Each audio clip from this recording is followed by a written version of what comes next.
Now, here's something interesting, Rome.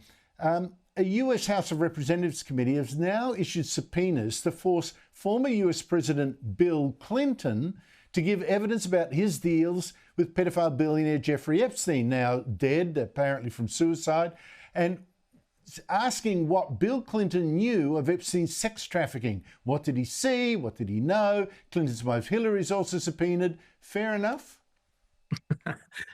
This is going to be fascinating to watch. I think I can hear the words, I don't recall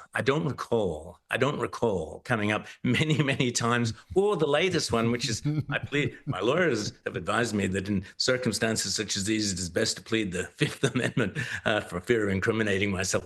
I suspect we're going to hear an awful lot of that. I suspect that Clinton has spent so long preparing for this that there won't be much light shed, but the light that is shed will come from the evasiveness of what Clinton has to say. I mean, let's not forget what staggers me about this whole thing is Bill Clinton behaved in the most disgraceful and debauched manner in the White House, lied to the American people about it repeatedly. It's 7 o'clock in the evening, so people are having dinner, so we won't go into the sordid details. But if you're familiar with them, they're grotesque. And yet Bill Clinton and then Hillary Clinton managed to, almost achieve the presidency. The idea that somehow the great devil was Jeffrey Epstein, sure, he was a devil, but there are many others high up in American politics, and they do appear to cluster around the Democratic Party who have an awful lot to answer for, I would argue. Well, I think I don't know whether there's a smoking gun here, but, obviously this is good news for Donald Trump, because he's got in a fair bit of trouble saying we're going to release all the files and all the information and then saying, oh, there's some things you shouldn't know and, blah, people shouldn't think there's a conspiracy, etc. It's all blown up in his face and hurt him in the polls, to look at the latest polls at any rate. I mentioned on Monday, Rowan, a report that's been virtually ignored here, which has really surprised me.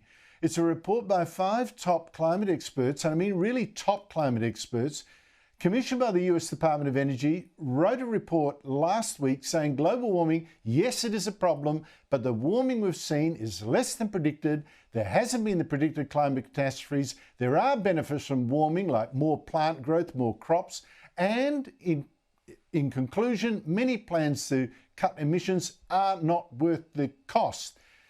What should this report tell us, and tell the Liberals especially? Well, it tells us everything anyone with eyes in their head and any kind of sensitivity in their fingertips in Australia already knows, unless they're blinded by ideology. Just ask the kangaroos up in Queensland this week how it's going with global warming as they prance around in the snow. The Liberal Party better wake up really, really quickly. This report is accurate. It's spot on. Of course, it's being ignored by the mainstream media because they'd rather listen to idiots like Antonio Guterres going, the global boiling era has arrived, and all that scaremongering stuff. Ordinary Australians, everyday Australians, have woken up that this is a massive scam.